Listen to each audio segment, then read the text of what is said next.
네 누나 강남 10%냐? 술집년 갔네. 군인 이등병 동생 기 살려주러 꾸미고 갔다가 창녀 취급받은 707 전설 중령여군. 그 더러운 병사들의 입을 하이힐 굽으로 지식여버립니다. 감히 특수부대 교관 출신을 건드린 대가로 부대 전체가 피바람 부는 쑥대밭으로 변하는 이야기입니다. 여러분들은 지금 어디에서 어떤 일을 하시면서 청취하고 계신가요? 각자 댓글로 남겨주시면 감사드리겠습니다. 영상 시청하시기 이전에 구독과 좋아요 부탁드립니다. 저희에게 큰 힘이 됩니다. 강원도 철원의 바람은 11월임에도 살갗을 애는 듯 날카로웠습니다. 민간인 출입 통제선이 가까워질수록 도로 위를 달리는 차들은 줄어들었고 대신 둔탁한 국방색 트럭들이 흙먼지를 일으키며 그 자리를 채웠습니다. 황량한 들판 위로 독수리 한 마리가 낮게 비행하는 모습이 이곳이 최전방임을 실감케 했습니다. 그 삭막한 풍경 속을 빨간색 스포츠카 한 대가 미끄러지듯 질주하고 있었습니다. 배기음은 맹수의 울음소리처럼 웅장했고 차체는 햇빛을 받아 눈부시게 빛났습니다. 흑투성이 군용 트럭 운전병들이 놀란 눈으로 사이드 미러를 힐끔거렸습니다. 운전석에는 선글라스를 낀 여자가 한 손으로 핸들을 가볍게 쥐고 있었습니다. 마동이었습니다. 그녀는 룸미러를 보며 붉은 립스틱이 번지지 않았는지 확인했습니다. 오늘을 위해 특별히 신경 쓴 화장이었습니다. 우리 막둥이 기 좀 살려줘야지. 동희는 혼잣말을 하며 입꼬리를 올렸습니다. 늦둥이 동생 마동민이 입대한 지 벌써 석 달이 지났습니다. 부모님이 일찍 돌아가시고 사실상 자신이 업어 키운 동생이었습니다. 특전사 중에서도 가장 강하다는 707 특수임무단에서 8년을 구르며 귀신 잡는 교관으로 이름을 날렸던 그녀였지만 동생을 군대에 보내는 마음은 여느 누나들과 다를 바 없이 애틋하고 불안했습니다. 동희는 동생의 전화를 받고 고민했습니다. 면회 오는데 뭘 입고 가야 하냐는 물음에 동민은 기어들어가는 목소리로 말했습니다. 그냥 누나 예쁘니까 제일 예쁘게 하고 와. 선임들이 누나 사진 보고 소개 좀 시켜달라고 난리야. 그 말 속에는 묘한 뼈가 있었습니다. 군 생활 좀 편하게 하려면 누나의 미모를 이용해야 한다는 이등병의 절박한 생존 본능이 느껴졌습니다. 동희는 피식 웃었습니다. 그래, 내 동생 길을 살려주려면 이 정도는 해야지. 그녀는 옷장에서 가장 아끼는 옷을 꺼냈습니다. 차는 어느새 제육보병사단 예하의 한 대대 위병소 앞에 도착했습니다. 바리케이드 앞에 선 위병들이 스포츠카를 보더니 당황한 기색이 역력했습니다. 창문이 부드럽게 내려가자 운전석에 앉은 동희의 모습이 드러났습니다. 위병소 근무를 서던 일병의 눈동자가 순간적으로 커졌습니다. 동희의 차림새는 군부대와는 전혀 어울리지 않는, 아니 오히려 군부대이기에 더욱 파괴적인 모습이었습니다. 몸에 딱 달라붙어 보디라인을 적나라하게 드러내는 베이지색 니트 원피스.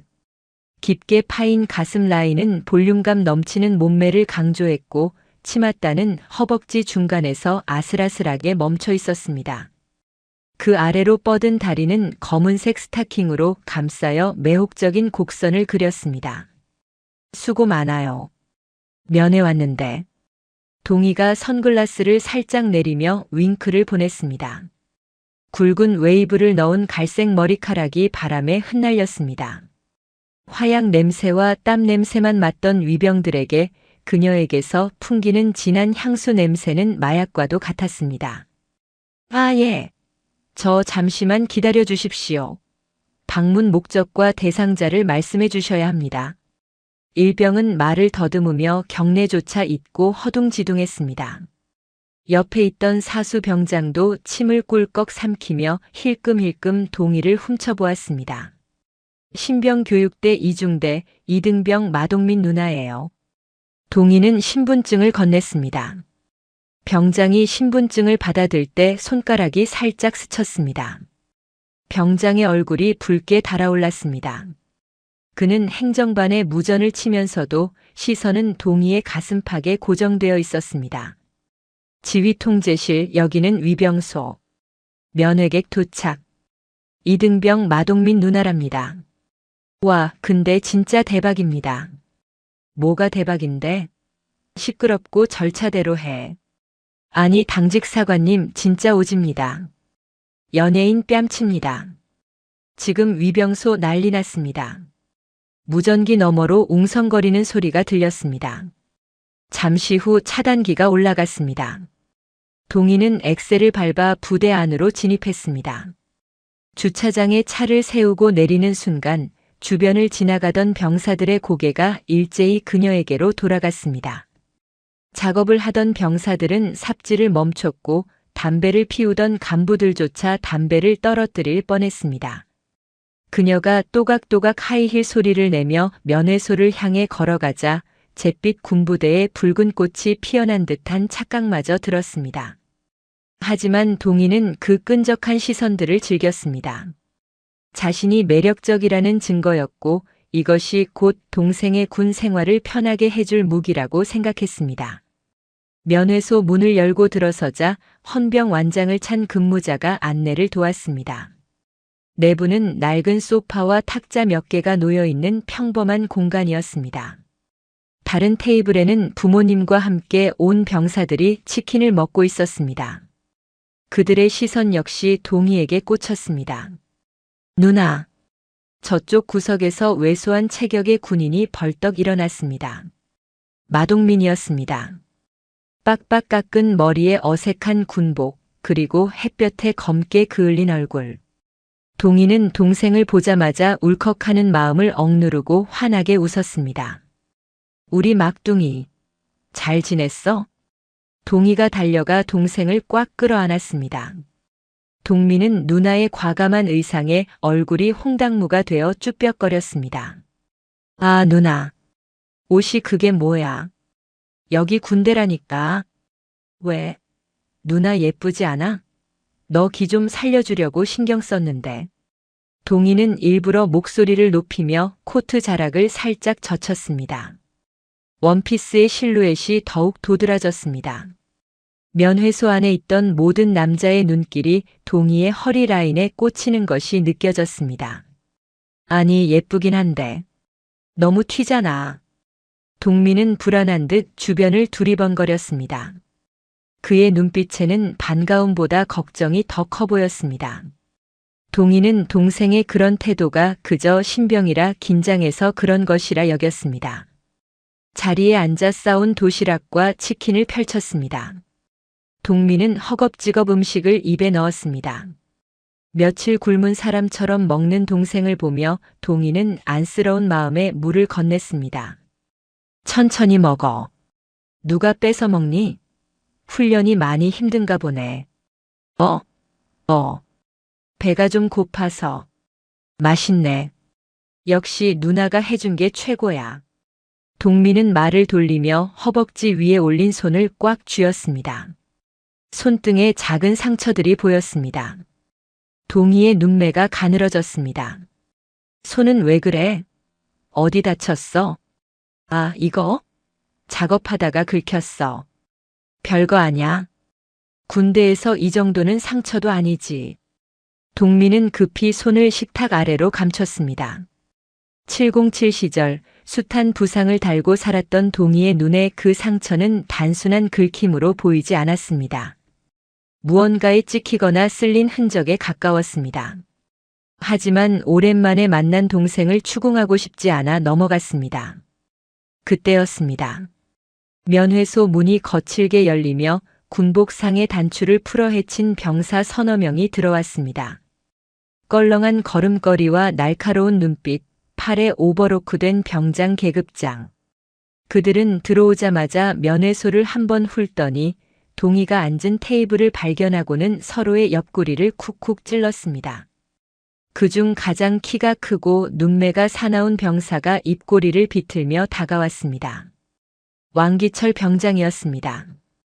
그는 동희의 다리를 노골적으로 훑어보며 동민의 어깨를 툭 쳤습니다. 야, 마동민. 누님 오셨냐? 동민이 먹던 치킨을 내려놓고 벌떡 일어나 차려 자세를 취했습니다. 필승. 병장 왕기철님 안녕하십니까? 동민의 목소리가 미세하게 떨렸습니다. 왕기철은 동민의 인사는 받는 둥 마는 둥 하며 시선을 동희에게 고정했습니다. 끈적하고 불쾌한 시선이었습니다. 안녕하세요, 누님. 동민이 맞서님 왕기철 병장입니다. 동민이가 하도 누나 자랑을 해서 궁금했는데 사진보다 훨씬 미인이시네요. 왕기철이 능글맞게 웃으며 손을 내밀었습니다. 동희는 그 손을 잡는 대신 가볍게 고개를 까딱였습니다. 군 생활을 오래 한 그녀의 직감이 경고등을 울렸습니다. 이 녀석은 질이 좋지 않다. 눈빛에 욕망과 가학성이 섞여 있었습니다. 반가워요. 우리 동민이 잘 부탁해요. 동희는 차가운 미소로 대답했습니다. 왕기철은 무안한 듯 손을 거두면서도 불쾌한 기색 없이 오히려 더 흥미롭다는 듯 혀로 입술을 축였습니다. 아이고, 당연하죠. 제가 우리 동민이 얼마나 아끼는데요. 그치, 동민아? 내가 너 사랑하는 거 알지? 왕기철이 동민의 어깨를 손으로 강하게 움켜쥐었습니다. 동민의 얼굴이 고통으로 살짝 일그러졌지만 그는 억지로 웃음을 지어 보였습니다. 그렇습니다. 왕기철 병장님께서 항상 잘 챙겨주십니다. 들으셨죠? 저희 사이 좋습니다. 근데 누님, 오늘 의상이 아주 부대원들 잠 못 자게 생기셨습니다. 여기 철원이 좀 춥긴 해도 누님 덕분에 후끈해지네요.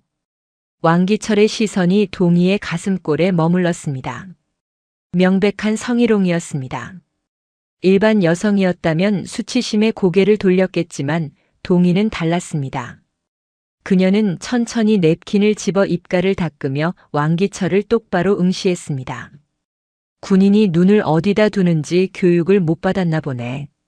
춥다고 하니까 겉옷이라도 벗어줘야 하나? 동희의 목소리는 나긋나긋했지만 뼈가 들어있었습니다. 왕기철은 잠시 당황했지만 이내 낄낄거리며 웃었습니다. 와, 누님 성격 있으시네. 매력 터집니다. 농담입니다, 농담. 동민아, 너네 누나 진짜 쿨하시다. 야, 나중에 누나랑 술 한잔하게 자리 좀 만들어라. 왕기철은 동민의 뒤통수를 가볍게 툭 치고는 일행들과 함께 자판기 쪽으로 걸어갔습니다. 멀어지는 그들의 등 뒤로 킬킬거리는 소리와 함께 몸매 죽인다. 오늘 밤 반찬거리 같은 저급한 말소리가 들려왔습니다. 동민의 얼굴이 흑빛이 되었습니다. 그는 고개를 푹 숙인 채 주먹을 부들부들 떨었습니다. 누나, 미안해. 내가 뭐가 미안해. 저 자식이 못 배워먹은 거지. 동희는 짐짓 태어난 척 동생을 달랬지만 속에서는 뜨거운 불길이 치솟았습니다. 감히 내 앞에서 내 동생을 하대하고 나를 희롱해? 현역 시절 같았으면 그 자리에서 관절을 꺾어버렸을 일입니다. 하지만 지금은 민간인 신분이었고 무엇보다 동생이 인질처럼 저들 손에 잡혀 있었습니다. 그때 면회소 밖에서 군용 지프차 한 대가 멈춰 섰습니다. 차에서 내린 장교는 깔끔하게 다림질된 전투복을 입고 지휘봉을 옆구리에 끼고 있었습니다. 중대장 변태호 대위였습니다. 그는 당직 사관으로부터 끝내주는 여자가 왔다는 보고를 받고 한 걸음에 달려온 참이었습니다.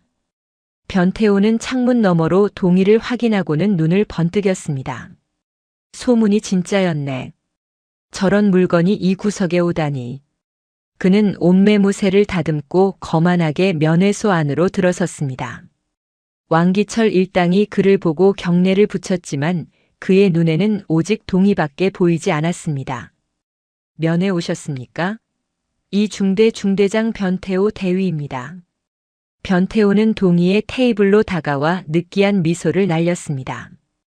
동희는 앉은 채로 그를 올려다보았습니다. 장교 계급장이 눈에 들어왔습니다. 동생의 직속상관. 그녀는 예의를 갖추기 위해 자리에서 일어났습니다. 안녕하세요. 마동민 이병 누나 마동희입니다. 일어서자 동희의 큰 키와 압도적인 비율이 더욱 도드라졌습니다. 굽 높은 힐까지 신어 변태호와 눈높이가 거의 비슷했습니다. 변태호는 그녀의 향기에 취한 듯 코를 벌름거렸습니다. 아, 반갑습니다. 동민이가 부대 적응을 아주 잘하고 있습니다. 누님이 이렇게 미인이시니 동민이가 인기가 많겠군요. 혹시 시간 괜찮으시면 제가 부대 소개도 좀 해드리고 제 사무실에서 차라도 한잔 하시겠습니까? 밖이 많이 춥지 않습니까? 말은 정중했으나 눈빛은 음흉하기 짝이 없었습니다. 사무실로 데려가 무엇을 하려는 속셈인지 뻔히 보였습니다. 동희는 속으로 코웃음을 쳤습니다. 이 부대 위에서부터 아래까지 썩은 냄새가 진동을 하는구나. 동희는 팔짱을 끼며 도도하게 대답했습니다. 마음은 감사합니다만 동생이랑 할 얘기가 밀려서요. 다음에 기회 되면 하죠. 거절당한 변태호의 눈썹이 꿈틀거렸습니다. 감히 일개 병사의 가족이 장교의 호의를 무시해 자존심이 상했지만 주변 병사들의 눈도 있고 해서 억지 웃음을 지었습니다. 아, 그러시군요. 아쉽습니다. 뭐 필요한 거 있으면 언제든 말씀하십시오. 동민이 휴가 문제라던가 제가 힘을 좀 써줄 수도 있으니까요. 노골적인 회유와 협박이었습니다. 동희의 눈이 차갑게 빛났습니다. 휴가라는 미끼로 자신을 낚아보겠다는 수작. 그녀는 이 순간 결심했습니다. 이 더러운 놈들에게 본때를 보여주겠다고. 대위님 배려 꼭 기억하겠습니다. 동희의 대답에 변태호는 만족한 듯 고개를 끄덕이며 돌아섰습니다. 하지만 돌아가는 그의 손은 바지 주머니 속에서 무언가를 만지작거리고 있었습니다.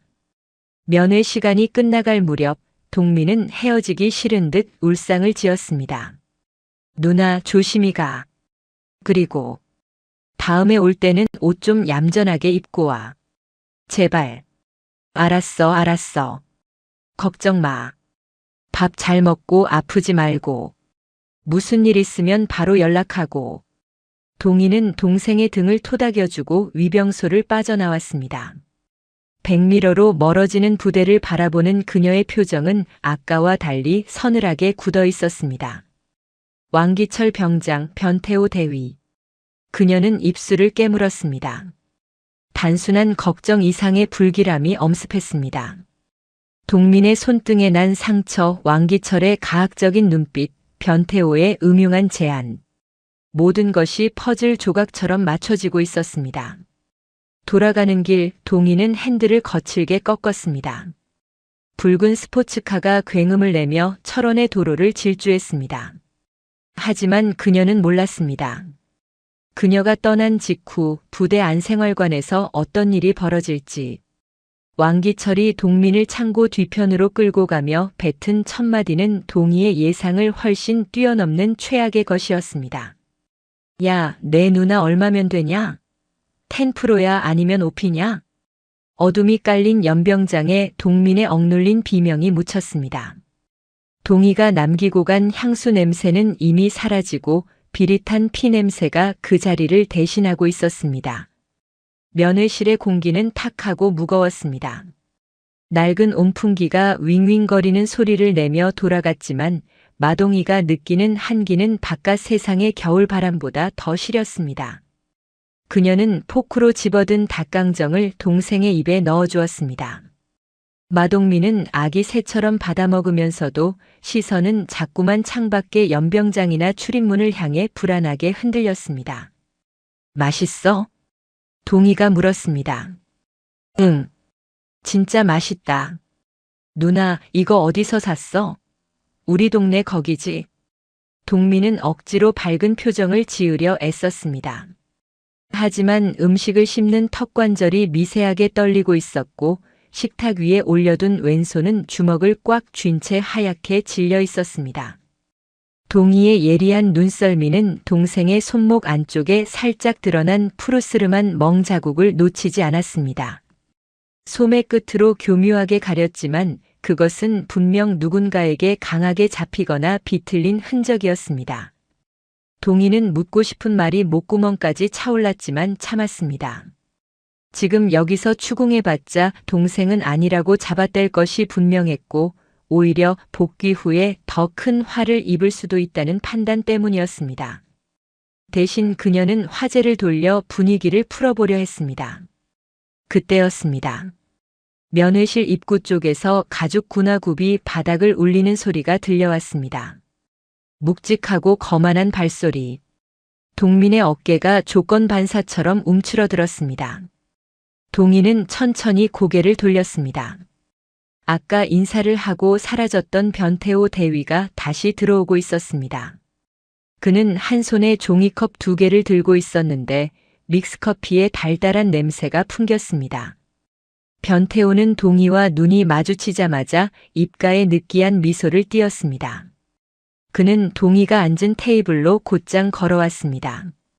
동민이 누님 식사는 입에 맞으십니까? 부대 앞 치킨이 영 별로일 텐데. 그는 허락도 없이 빈 의자를 끌어당겨 동희의 바로 옆에 앉았습니다. 너무 가까웠습니다. 동희의 허벅지와 변태호의 무릎이 닿을 듯 말 듯 한 거리였습니다. 동희는 본능적으로 불쾌감을 느꼈지만 내색하지 않고 살짝 몸을 뒤로 뺐습니다. 저희끼리 오붓하게 먹고 싶어서 밖에서 사왔습니다. 신경 안 쓰셔도 되는데. 동희의 차가운 대답에도 변태호는 아랑곳하지 않았습니다. 그는 들고 온 종이컵 하나를 동희 앞에 내려놓았습니다.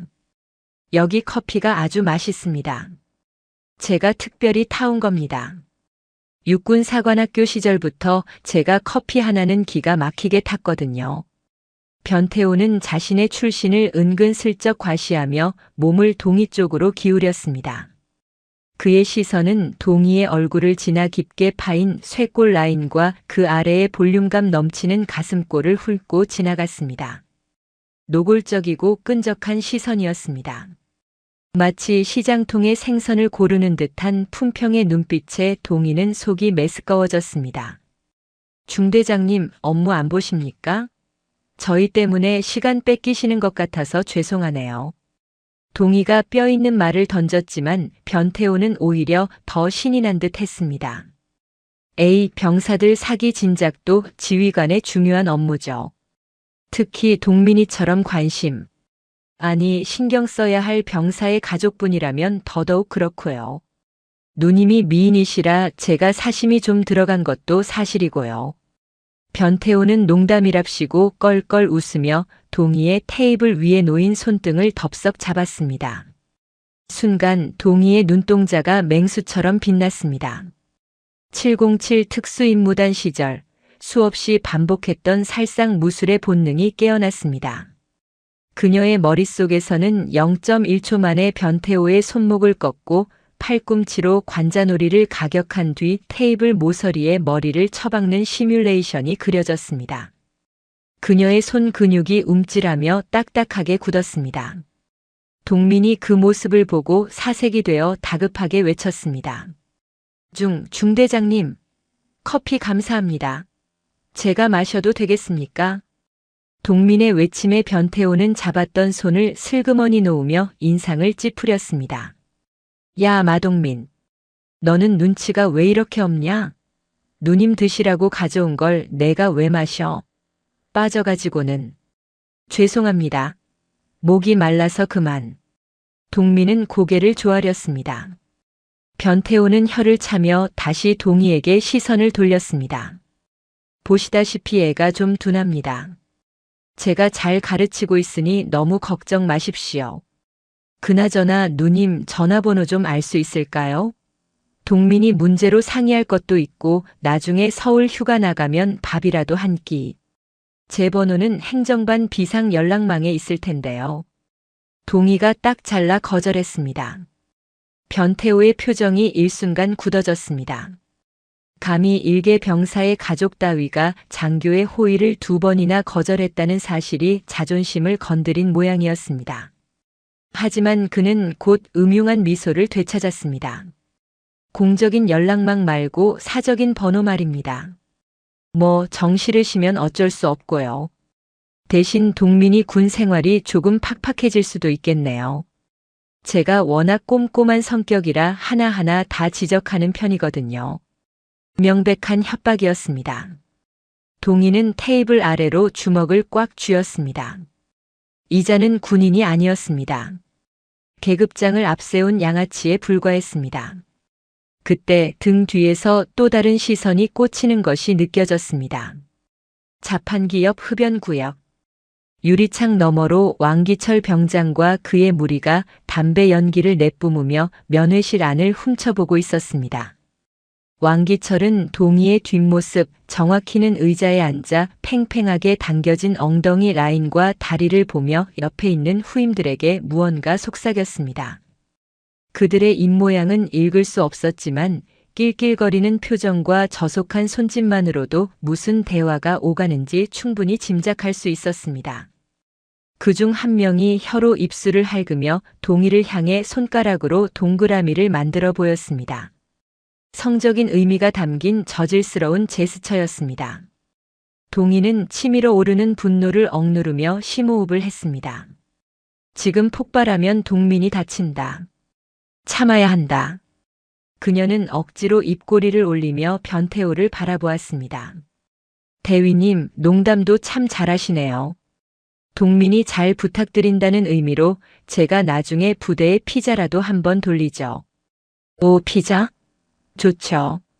역시 누님이 센스가 있으시네. 알겠습니다. 그럼 오늘은 이만 빠져드리죠. 변태호는 자리에서 일어나며 다시 한번 동희의 가슴을 훑어내린 뒤 만족스러운 표정으로 면회실을 나갔습니다.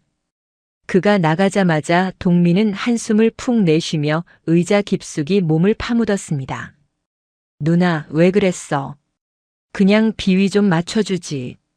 저런 인간들은 비위 맞춰주면 더 기어오르는 법이야. 걱정 마.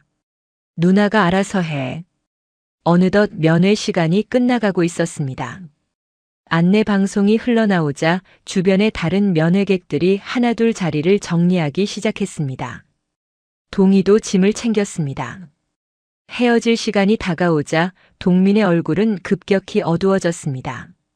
마치 도살장에 끌려가는 소의 눈빛과도 같았습니다. 동민아. 동희가 동민의 두 손을 꼭 잡았습니다. 힘들면 참지 마. 알았지? 무슨 일 있으면 바로 말해. 누나가 당장 달려올 테니까. 아니야, 괜찮아. 나 잘하고 있어. 걱정하지 말고 조심히 가. 동민은 애써 웃으며 동희를 안심시켰습니다. 주차장까지 배웅 나온 동민은 차에 타는 동희를 향해 거수 경례를 했습니다. 충성. 조심히 가십시오. 동희는 차창을 내리고 손을 흔들었습니다. 붉은 스포츠카가 부대를 빠져나가는 동안 백미러 속의 동민은 작아지는 점이 될 때까지 그 자리에 못 박힌 듯 서 있었습니다. 위병소를 통과하며 동희는 다시 한번 다짐했습니다. 동생의 눈빛에 서려있던 공포, 그리고 변태호와 왕기철의 역겨운 눈빛. 이것은 단순한 기우가 아니었습니다. 그녀는 핸들을 잡은 손에 힘을 주며 가속 페달을 밟았습니다. 그러나 그녀가 떠난 부대 안에는 늑대들이 이빨을 드러낸 채 동민을 기다리고 있었습니다. 해가 저물고 철원의 하늘이 검게 물들자 부대의 공기는 낮과는 전혀 다른 살벌함으로 변해갔습니다. 저녁 점호가 끝나고 개인 정비 시간이 되었습니다. 하지만 제2중대 3소대 생활관의 분위기는 휴식과는 거리가 멀었습니다. 텔레비전에서는 아이돌 그룹의 뮤직비디오가 흘러나오고 있었지만 아무도 화면을 보지 않았습니다. 모든 병사의 신경은 생활관 중앙에 앉아있는 왕기철 병장에게 쏠려 있었습니다. 왕기철은 관물대에 기대 앉아 발톱을 깎으며 음흉한 미소를 짓고 있었습니다. 그의 앞에는 방금 면회를 마치고 복귀한 마동민이 무릎을 꿇고 앉아 있었습니다. 바닥은 차가웠고 동민의 무릎은 덜덜 떨렸습니다. 주변의 상병과 일병들은 킬킬거리며 그 모습을 구경하고 있었습니다. 야, 마동민. 왕기철이 깎은 발톱을 바닥에 후 불며 불렀습니다. 이병 마동민. 목소리 낮춰. 시끄러우니까. 너 오늘 면회 아주 좋았더라.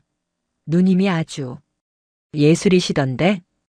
왕기철의 말에 주변 병사들이 왁자지껄하게 웃음을 터뜨렸습니다. 최진우 상병이 옆에서 거들었습니다. 와, 진짜 대박이었습니다.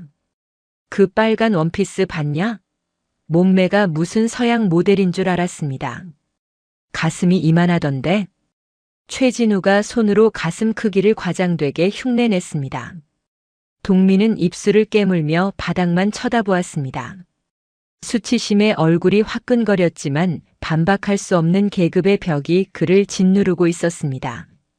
왕기철이 몸을 앞으로 숙이며 동민의 턱을 발로 툭 쳤습니다. 고개 들어. 야, 솔직히 말해봐. 너네 누나 뭐하는 사람이냐? 직업이 뭐야? 사회에서 운동 가르치셨습니다. 동민이 떨리는 목소리로 대답했습니다. 운동? 에이, 거짓말하지 마. 그 몸매랑 그 옷차림이 무슨 운동 강사야. 딱 봐도 밤이라는 언니더구먼. 왕기철의 말에 생활관에 정적이 흘렀습니다.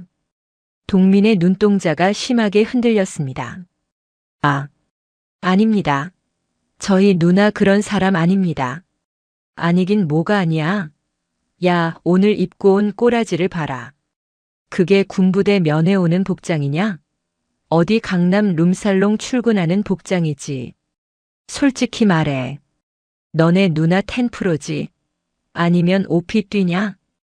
왕기철의 발언 수위는 점점 더 노골적이고 더러워졌습니다. 그는 동민의 반응을 즐기듯 계속해서 말을 이어나갔습니다. 야, 너네 누나 한번 만나려면 얼마 줘야 되냐? 내가 전역하고 돈 좀 모아서 갈 테니까 싸게 좀 해달라고 해라. 동생 찬스 좀 쓰자. 2차도 되냐? 와, 왕 병장님 진짜. 상상만 해도 죽입니다. 옆에 있던 후임들이 아부하듯 맞장구를 쳤습니다. 그들의 머릿속에서 동희는 이미 존경받아야 할 누군가의 가족이 아니라 저급한 성적 판타지의 대상으로 전락해 있었습니다. 동민의 호흡이 거칠어졌습니다. 주먹을 쥔 손톱이 손바닥을 파고들어 피가 맺혔습니다. 자신을 괴롭히는 건 참을 수 있었습니다. 욕을 먹고 맞는 것도 견딜 수 있었습니다. 하지만 어머니처럼 자신을 키워준 누나였습니다.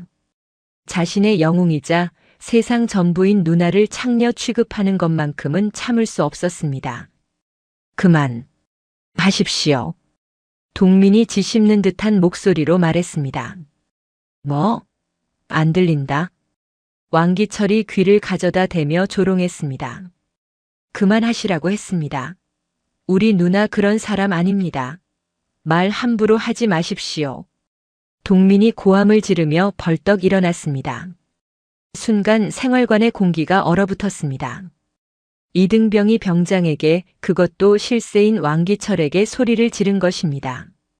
텔레비전 소리마저 멈춘 듯한 정막이 흘렀습니다. 왕기철의 표정이 천천히 일그러졌습니다. 놀라움에서 황당함으로, 그리고 이내 잔인한 살기로 변해갔습니다. 그는 천천히 자리에서 일어났습니다.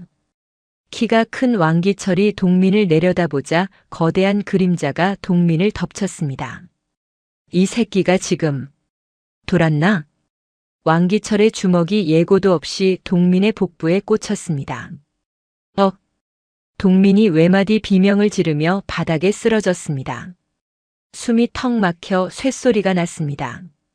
왕기철은 멈추지 않았습니다. 쓰러진 동민의 머리채를 잡고 관물대 모서리에 그대로 쳐박았습니다. 쿵 하는 둔탁한 소리와 함께 동민의 이마에서 붉은 피가 터져 나왔습니다. 야, 커튼 쳐. 왕기철이 나지막하게 명령했습니다. 최진우 상병이 잽싸게 창문 커튼을 치고 생활관 문을 잠갔습니다. 외부와 단절된 밀실이 만들어졌습니다. 이제부터는 누구도 말릴 수 없는 지옥이었습니다. 감히 선임한테 대들어? 내 누나가 창녀 같아서 창녀라고 했는데 뭐가 잘못됐어? 왕기철은 군화시는 발로 동민의 옆구리와 등을 무자비하게 짓밟았습니다. 뼈가 부러지는 듯한 소리가 났지만 동민은 신음조차 제대로 내지 못하고 몸을 웅크렸습니다. 죄송합니다. 죄송합니다. 동민이 본능적으로 빌었지만 왕기철의 분노는 가라앉지 않았습니다. 그는 동민의 멱살을 잡아일으켰습니다. 동민의 얼굴은 피와 눈물로 범벅이 되어 있었습니다. 야, 벗어. 왕기철이 명령했습니다. 네. 옷 벗으라고 새끼야. 내 누나처럼 너도 한번 꼴리게 벗어보라고. 누나가 룸살롱 에이스면 동생도 끼가 있을 거 아냐? 여기서 춤이라도 한번 춰봐. 왕기철의 요구는 단순한 폭력을 넘어선 인격 살인이었습니다. 주변의 병사들은 킥킥거리면서도 공포에 질려 누구 하나 말리지 못했습니다. 동민은 덜덜 떨리는 손으로 전투복 단추를 하나씩 풀었습니다. 눈물이 뚝뚝 떨어져 바닥을 적셨습니다. 팬티 한 장만 남기고 다 벗겨진 동민은 수치심에 고개를 들 수 없었습니다. 왕기철은 스마트폰을 꺼내 동민의 모습을 촬영하기 시작했습니다. 자, 누나한테 보내주자. 동생이 이렇게 잘 지내고 있다고. 야, 엉덩이 좀 흔들어봐. 섹시하게. 바지. 마십시오. 제발. 안 해? 최상병, 얘 교육 좀 시켜라. 왕기철의 눈짓에 최진우가 다가와 동민의 정강이를 걷어찼습니다. 동민이 비명을 지르며 쓰러지자 그들은 동민을 에워싸고 집단 구타를 시작했습니다. 짐승 같은 웃음소리와 타격음이 생활관을 가득 채웠습니다. 한참의 시간이 흐른 뒤 동민은 걸레 쪼가리처럼 바닥에 널브러져 있었습니다. 온몸에 피멍이 들었고 입술은 터져서 말을 할 수 없을 지경이었습니다. 왕기철은 헐떡이는 동민의 얼굴에 침을 뱉었습니다. 한 번만 더 개기면 그땐 진짜 내 누나 찾아간다. 주소랑 번호 다 알아내는 거 일도 아니야. 알았어? 동민은 대답할 힘도 없이 희미하게 고개를 끄덕였습니다. 왕기철은 만족한 듯 웃으며 자신의 자리로 돌아갔습니다. 야, 냄새나니까 저 새끼 치워. 창고에 처박아 놔. 꼴 보기 싫으니까. 최진우와 다른 병사들이 축 늘어진 동민을 질질 끌고 나갔습니다. 복도를 지나 어두컴컴한 보일러실 겸 창고에 동민을 던져 넣었습니다. 차가운 시멘트 바닥에 내동댕이 쳐진 동민은 어둠 속에서 홀로 남겨졌습니다. 창고 문이 닫히고 철커덕 잠기는 소리가 났습니다. 칠흑 같은 어둠. 보일러 돌아가는 소리만 웅웅거리는 그곳에서 동민은 웅크린 채 소리 없이 오열했습니다. 몸의 고통보다 마음의 상처가 더 깊었습니다. 누나를 지키지 못했다는 자책감, 그리고 그들에게 짓밟힌 누나의 명예. 동민은 피 묻은 손으로 바닥을 긁었습니다. 이를 악물었습니다.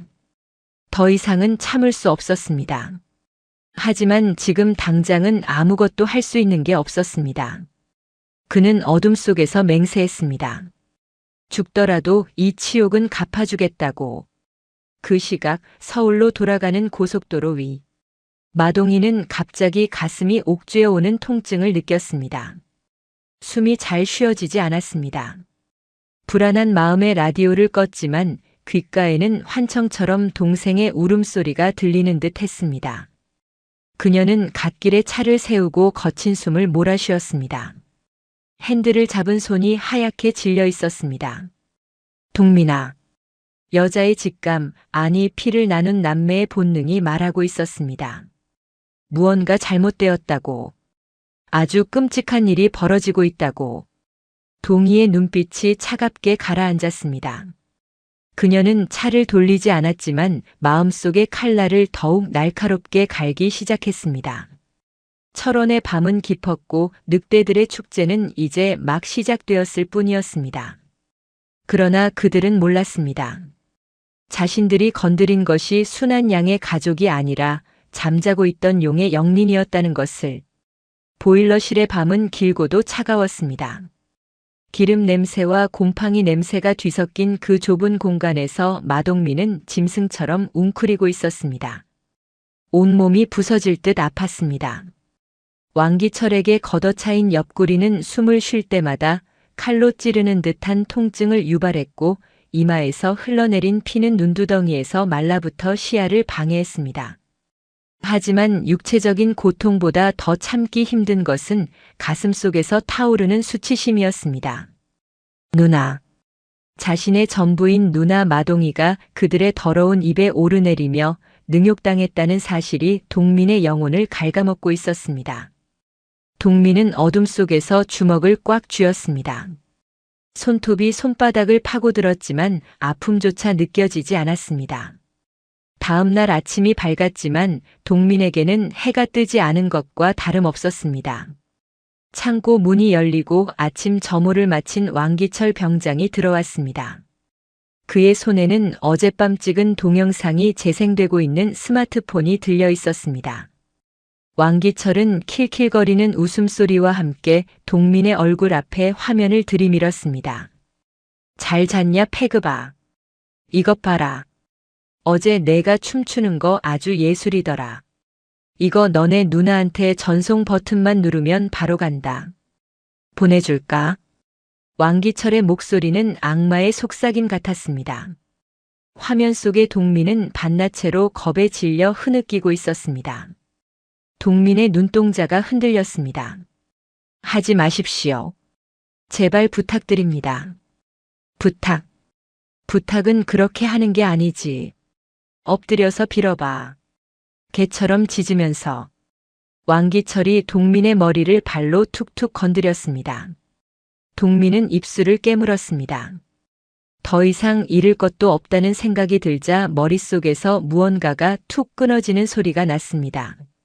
공포가 분노로 바뀌는 것은 한순간이었습니다.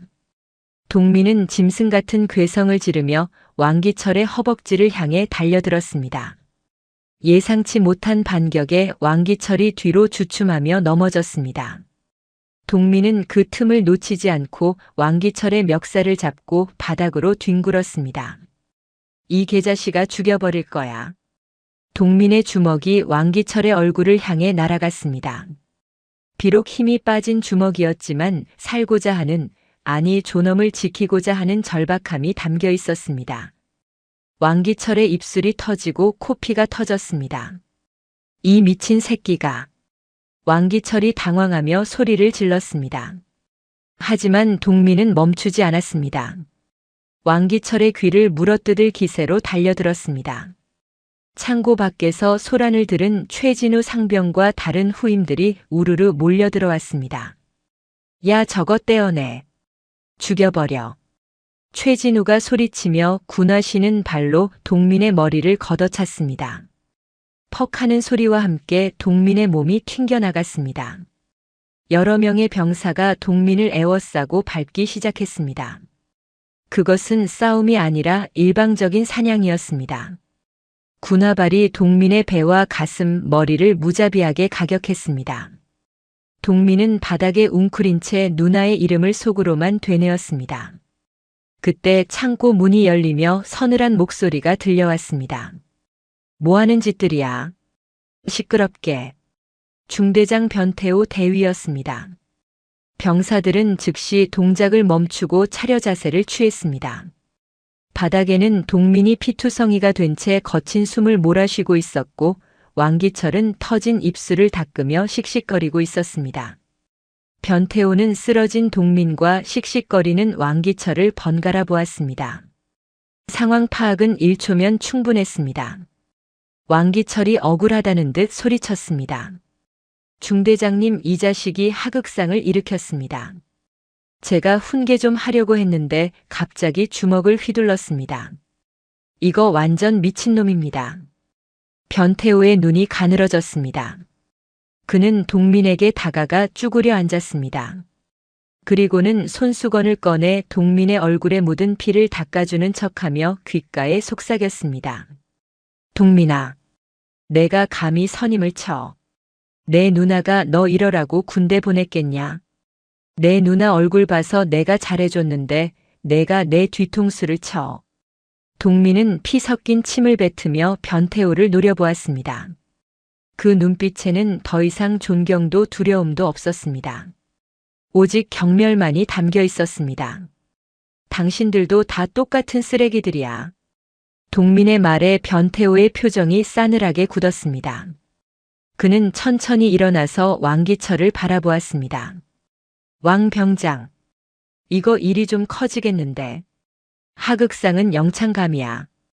그런데 우리 부대에서 하극상이 나왔다는 게 알려지면 내 진급에도 문제가 생기겠지. 그렇지 않나? 왕기철은 변태호의 의중을 단박에 알아차렸습니다. 그렇습니다, 중대장님. 저희끼리 조용히 처리하겠습니다. 교육 좀 확실하게 시키겠습니다. 아니지. 교육 가지고 되겠어. 이 녀석이 훈련 도중에 넘어져서 다친 걸로 하자. 산악구보하다가 발을 헛디뎌서 굴러떨어진 거야. 그래서 의무대에 갈 수도 없고 당분간 격리해서 치료가 필요한 거지. 알겠나? 변태호가 시나리오를 완성해 주었습니다. 그것은 동민을 부대 내 유령으로 만들겠다는 선고나 다름없었습니다. 최상병, 너는 의무병한테 가서 대충 소독약이랑 붕대 좀 가져와. 그리고 오늘부터 마동민은 훈련 열외다. 대신 정신교육이 좀 필요하겠어. 저기 구막사 뒤편 컨테이너 알지? 거기 좀 조용하니까 거기로 옮겨. 감사합니다, 중대장님. 왕기철이 비릿한 미소를 지으며 경례를 했습니다. 변태호는 바닥에 쓰러진 동민을 벌레 보듯 내려다보고는 구두굽으로 동민의 손등을 지그시 짓밟았습니다. 아프냐? 내 누나한테 전화해서 징징거릴 생각은 꿈도 꾸지 마라. 내가 입 여는 순간 내 군 생활은 물론이고 내 누나까지 힘들어질 거야. 내가 누군지 알지? 변태호는 유유히 창고를 빠져나갔습니다. 남겨진 것은 악마들이었습니다. 왕기철은 손가락 관절을 꺾으며 동민에게 다가왔습니다. 들었지? 중대장님이 허락하셨다. 이제 너는 훈련하다 다친 환자야. 아무도 널 찾지 않을 거고 아무도 널 구해줄 수 없어. 오늘 밤은 아주 길 거다, 동민아. 동민은 눈을 감았습니다. 절망이라는 단어조차 사치스럽게 느껴지는 지옥의 시작이었습니다. 그러나 그의 마음 한구석에는 작은 불씨가 남아 있었습니다.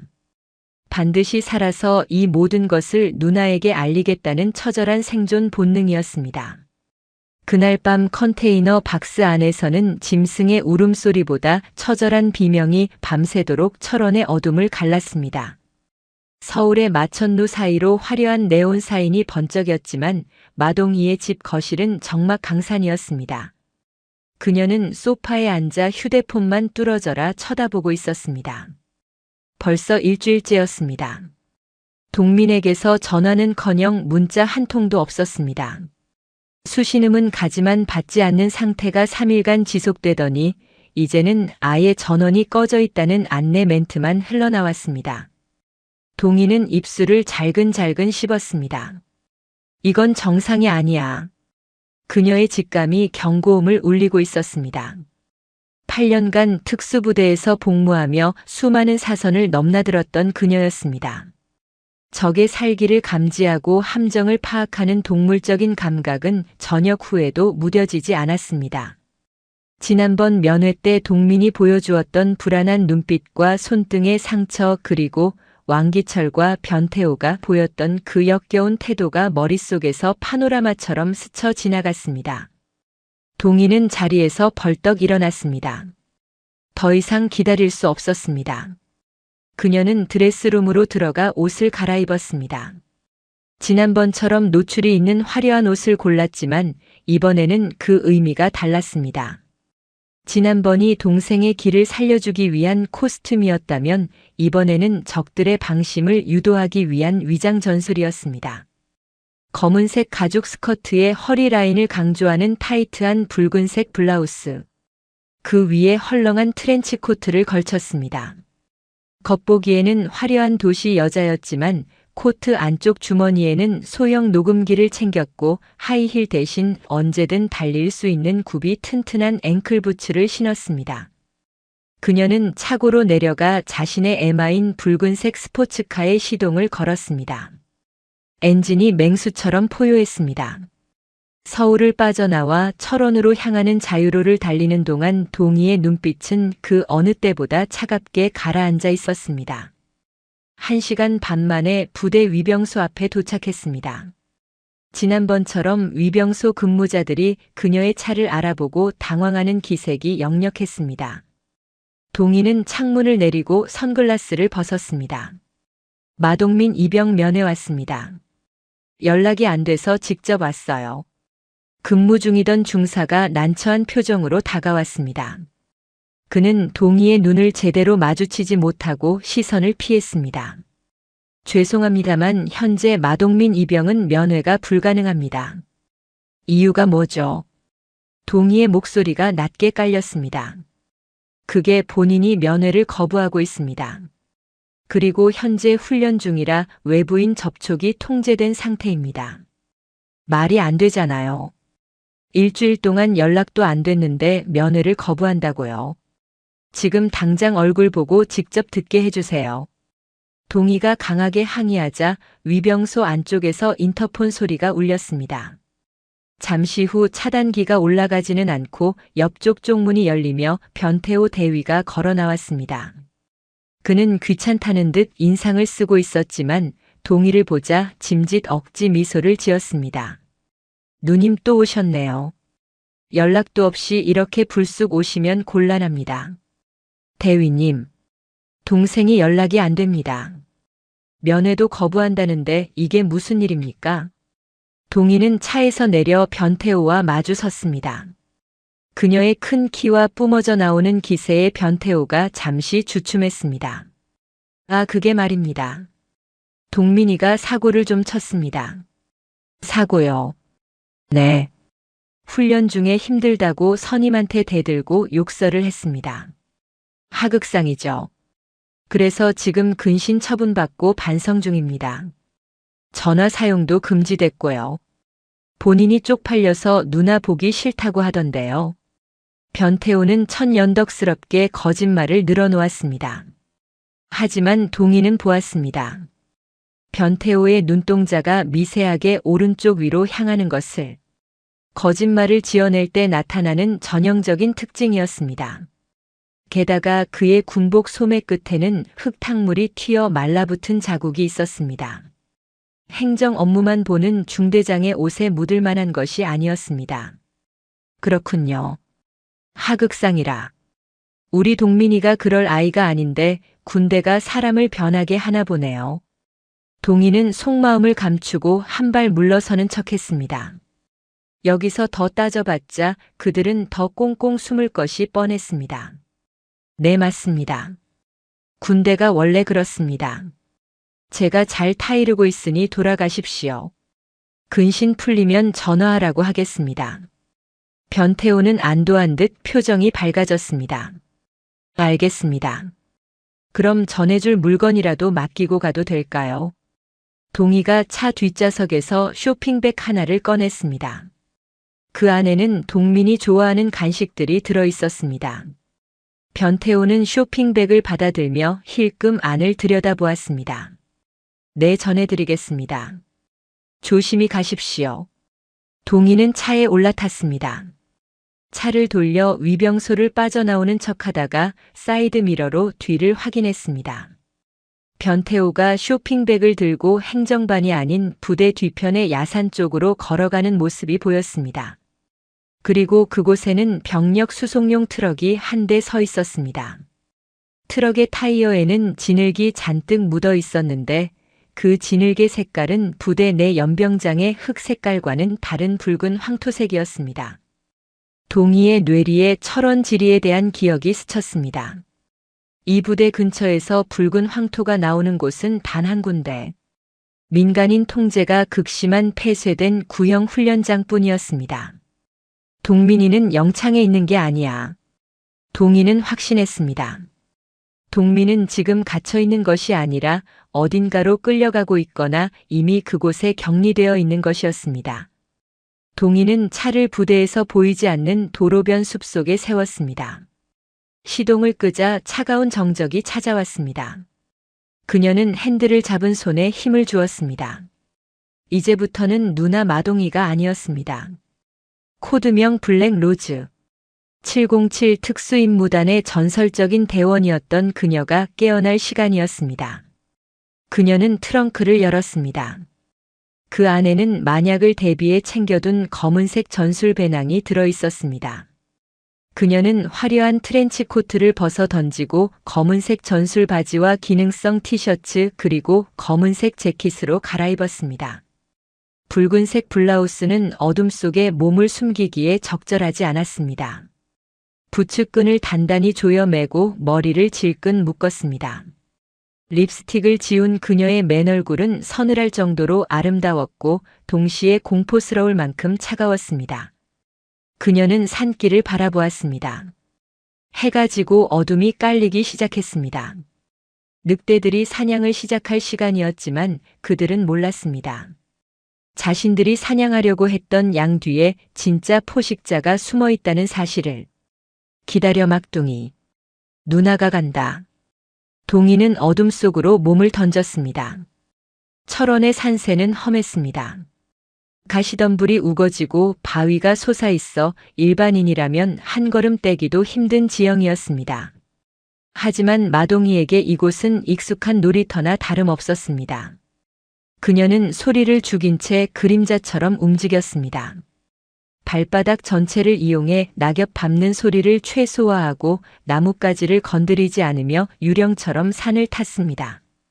그녀의 목표는 위병소 뒤쪽으로 이어진 산길을 따라 4km 떨어진 폐훈련장이었습니다. 지도에도 잘 나오지 않는 그곳은 과거 유격 훈련장으로 쓰이다가 안전 문제로 폐쇄된 곳이었습니다. 변태호가 향했던 방향과 트럭의 타이어 자국이 그곳을 가리키고 있었습니다. 1시간쯤 이동했을 때 전방에서 희미한 불빛이 보였습니다. 동이는 즉시 몸을 낮추고 포복 자세를 취했습니다. 망원경을 꺼내 전방을 주시했습니다. 폐쇄된 훈련장의 입구에는 경계병 2명이 서 있었지만 그들의 태도는 군기가 빠져 있었습니다. 담배를 피우며 잡담을 나누고 있었습니다. 역시 여기가 맞아. 동이는 우회로를 택했습니다. 정문을 통과하는 것은 하수들이나 하는 짓이었습니다. 그녀는 철조망이 녹슬어 끊어진 개구멍을 찾아냈습니다. 707 시절 대테러 침투 훈련 때 수없이 반복했던 루트 파악 능력이 빛을 발했습니다. 옷이 찢어지는 것을 개의치 않고 철조망 사이를 미끄러지듯 통과했습니다. 훈련장 안쪽으로 들어서자 비릿한 냄새가 코를 찔렀습니다. 그것은 땀 냄새와 피 냄새 그리고 태운 고무 냄새였습니다. 훈련장 중앙에는 커다란 모닥불이 피워져 있었고 그 주위로 대여섯 명의 병사가 둘러앉아 술판을 벌이고 있었습니다. 왕기철과 최진우 그리고 변태호까지 그곳에 있었습니다. 그리고 그들 너머 어둠 속에 무언가가 보였습니다. 타이어 하나가 밧줄에 묶여 있었고 그 밧줄 끝에는 사람이 매달려 있었습니다. 동민이었습니다. 동이는 입을 틀어막았습니다. 비명이 터져 나올 뻔한 것을 간신히 삼켰습니다. 동민의 몰골은 처참했습니다. 상의는 벗겨져 있었고 등과 어깨는 피멍과 채찍질 같은 상처로 뒤덮여 있었습니다. 그는 20kg은 좋게 넘어 보이는 군장을 메고 타이어를 끈 채 바닥을 기고 있었습니다. 더 빨리 안 기어가냐? 거북이냐? 왕기철이 마시고 있던 맥주 캔을 동민에게 집어 던졌습니다. 캔은 동민의 머리에 맞고 튕겨나갔습니다. 동민은 신음조차 내지 못하고 바닥에 얼굴을 파묻었습니다. 중대장님, 저 새끼 진짜 독종입니다.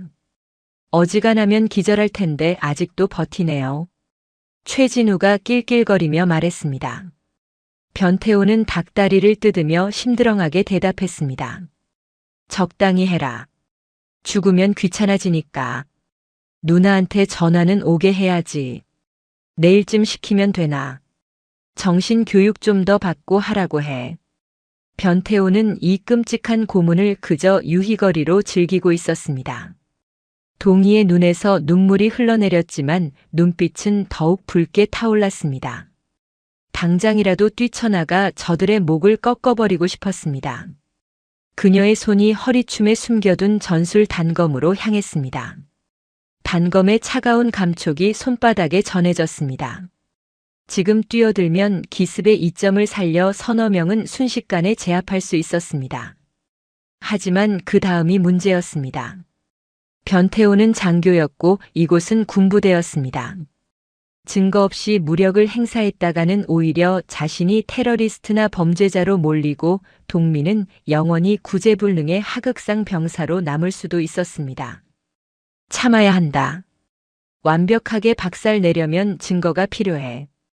동희는 떨리는 손을 진정시키며 품에서 스마트폰을 꺼냈습니다. 카메라를 야간 촬영 모드로 설정하고 줌을 당겼습니다. 화면 속에 왕기철이 동민을 발로 차는 모습, 변태호가 이를 방관하며 웃는 모습, 그리고 동민의 처참한 상처가 선명하게 담겼습니다. 그때 갑자기 인기척이 느껴졌습니다. 누구냐? 경계병 중 한 명이 동희가 숨어있는 수풀 쪽으로 손전등을 비췄습니다. 동희는 숨을 멈추고 바위 뒤로 몸을 밀착했습니다. 불빛이 바위를 스치고 지나갔습니다. 심장이 터질 듯이 뛰었습니다. 잘못 봤나? 산짐승인가 보네. 경계병이 고개를 갸웃거리며 다시 모닥불 쪽으로 돌아갔습니다. 동희는 안도의 한숨을 내쉬었습니다. 하지만 더 이상 지체할 수 없었습니다. 충분한 증거는 확보했습니다. 동영상에는 그들의 육성과 폭행 장면이 고스란히 담겨 있었습니다. 동희는 마지막으로 동민을 바라보았습니다. 동생이 바닥에 쓰러진 채 가쁜 숨을 몰아쉬고 있었습니다. 조금만 버텨 동민아. 누나가 맹세할게. 저놈들 뼈와 살을 분리해서 내 앞에 무릎 꿇리게 해줄게. 동희는 어둠 속으로 몸을 돌렸습니다. 내려가는 발걸음은 올라올 때보다 훨씬 빠르고 은밀했습니다. 이제 그녀의 손에는 핵폭탄급 증거가 들려 있었습니다. 그리고 그녀의 머릿속에는 707 시절 배웠던 가장 잔혹하고 확실한 복수의 전술이 그려지고 있었습니다. 산을 내려와 차에 도착한 동희는 즉시 시동을 걸지 않았습니다. 대신 휴대폰을 꺼내 저장된 연락처 중 가장 위쪽에 있는 이름을 눌렀습니다. 장태산 사령관. 신호음이 3번 울리기도 전에 굵직한 목소리가 들려왔습니다. 마동이 중령. 아니 이제는 민간인이지. 자네가 이 시간에 웬일인가.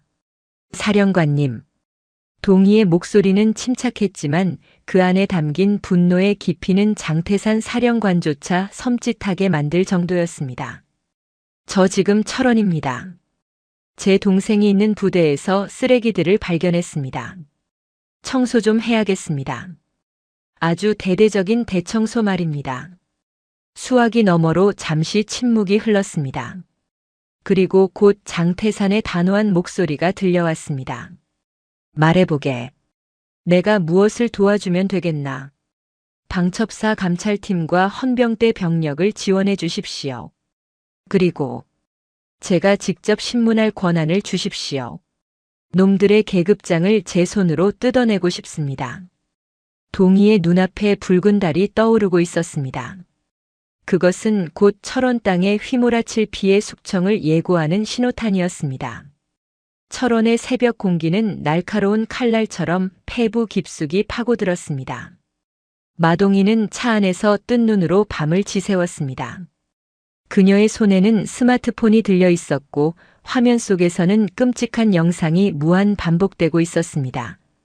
동생 마동민이 짐승처럼 기어다니며 매질을 당하는 장면. 볼 때마다 심장이 찢어지는 듯한 고통이 밀려왔지만 동희는 눈을 돌리지 않았습니다. 이 고통을 뼈에 새겨야만 놈들을 확실하게 응징할 수 있었기 때문입니다. 동희는 천천히 호흡을 가다듬었습니다. 분노가 머리끝까지 차올랐지만 머릿속은 그 어느 때보다 차갑게 식어 있었습니다. 그녀는 707 특수임무단 시절 배웠던 침투와 교란의 원칙을 떠올렸습니다. 적을 속이려면 가장 약한 모습을 보여라. 그리고 방심한 적의 목을 단숨에 끊어라. 그녀는 스마트폰을 내려놓고 거울을 보았습니다. 밤새 한숨도 자지 못해 눈가가 퀭하고 피부는 창백했습니다. 하지만 그것조차 그녀의 계획에 포함된 요소였습니다. 그녀는 화장품을 꺼냈습니다. 평소에 당당하고 화려한 화장법이 아니었습니다. 눈꼬리를 살짝 처지게 그리고 입술색을 죽여 연약하고 겁에 질린 누나의 얼굴을 만들어냈습니다. 이제 미끼를 던질 시간이었습니다. 동희는 심호흡을 한번 크게 내쉬고 변태호 대위에게 전화를 걸었습니다. 신호음이 몇 번 울리기도 전에 변태호가 전화를 받았습니다. 여보세요. 동민이 누님이십니까? 변태호의 목소리는 잠겨 있었지만 그 속에 숨길 수 없는 들뜬 기색이 묻어났습니다. 이른 아침부터 미녀의 전화를 받은 남자의 징그러운 설렘이었습니다. 동희는 목소리를 최대한 떨며 가련한 연기를 시작했습니다. 대위님, 저 동민이 누나 마동이에요. 너무 걱정이 돼서 밤새 잠을 못 잤어요. 아이고 누님. 너무 걱정하지 마시라니까요. 제가 말씀드리지 않았습니까? 동민이가 반성 잘하고 있다고요. 변태호는 안심시키는 척하며 은근슬쩍 우월감을 드러냈습니다. 동희는 그 틈을 파고들었습니다. 그래도 누나 된 마음에 너무 불안해서요. 대위님, 제가 오늘 다시 찾아뵈면 안 될까요? 동민이 얼굴은 못 보더라도 대위님께 부탁드리고 싶은 게 있어서요. 제가 빈손으로 가지 않겠습니다. 부탁이라는 단어와 빈손으로 가지 않겠다는 말에 변태호가 침묵했습니다. 그 침묵의 의미를 동희는 정확히 알고 있었습니다. 그는 지금 계산기를 두드리고 있는 것이었습니다. 동민의 하극상 사건을 덮어준다는 명목으로 이 여자에게 무엇을 뜯어낼 수 있을지 가늠하는 중이었습니다. 그렇다면 제가 시간을 좀 비워보죠. 안 그래도 누님 생각이 나던 참이었습니다. 오늘 저녁 6시쯤 중대장실로 오시죠. 다른 간부들은 퇴근하고 없으니 조용히 이야기 나누기 좋을 겁니다. 조용한 저녁 시간. 단둘이 있는 중대장실. 변태호의 검은 속내가 훤히 들여다보이는 제안이었습니다. 네, 알겠습니다, 대위님. 정말 감사합니다. 제가 꼭 보답할게요. 동희는 전화를 끊자마자 표정을 싹 바꿨습니다. 가련했던 눈망울은 사라지고 살기가 번뜩이는 맹수의 눈빛만이 남았습니다. 그녀는 곧바로 국군방첩사령부 장태산 사령관에게 문자를 보냈습니다. 작전 개시. 오늘 저녁 6시 30분. 좌표 전송 완료. 놈들을 확실하게 보낼 수 있는 덫을 놓았습니다. 답장은 1분도 되지 않아 도착했습니다. 병력 대기 중. 자네 신호만 기다리겠네. 다치지 말게. 동희는 이제 마지막 준비를 위해 옷을 골랐습니다. 지난번보다 더 도발적이지만 동시에 더 위태로워 보이는 의상이 필요했습니다. 그녀는 검은색 시스루 블라우스와 몸에 딱 붙는 붉은색 H라인 스커트를 선택했습니다. 그리고 그녀의 트레이드 마크인 붉은색 하이힐을 신었습니다. 굽 높이 10cm. 이 굽은 단순히 키를 높이는 용도가 아니었습니다. 위급 상황에서 가장 강력한 무기가 되어줄 흉기였습니다. 그녀는 핸드백 속에 최신형 소형 녹음기와 초소형 카메라를 숨겼습니다. 카메라 렌즈는 핸드백 장식 단추인 것처럼 위장되어 있었습니다. 모든 준비는 끝났습니다. 동희는 차를 몰고 다시 철원으로 향했습니다. 하늘은 잔뜩 흐려 있었고 금방이라도 비가 쏟아질 것 같았습니다. 마치 앞으로 벌어질 피해 숙청을 예고하는 듯 했습니다. 부대 근처에 도착했을 때 동희는 차를 잠시 멈추고 창문을 내렸습니다. 차가운 바람이 들어와 머리카락을 헝클어뜨렸습니다. 그녀는 눈을 감고 동민의 얼굴을 떠올렸습니다. 조금만 기다려. 누나가 그 쓰레기들 다 쓸어버리고 너 데리러 갈게. 그녀의 눈가에 맺혔던 눈물이 바람에 말라버렸습니다. 동희는 다시 선글라스를 끼고 엑셀을 밟았습니다. 붉은 스포츠카가 으르렁거리며 늑대들이 기다리는 소굴로 돌진했습니다. 이제 사냥꾼이 사냥감에 탈을 쓰고 덫안으로 걸어 들어갈 차례였습니다. 위병소를 통과하는 것은 예상보다 훨씬 수월했습니다.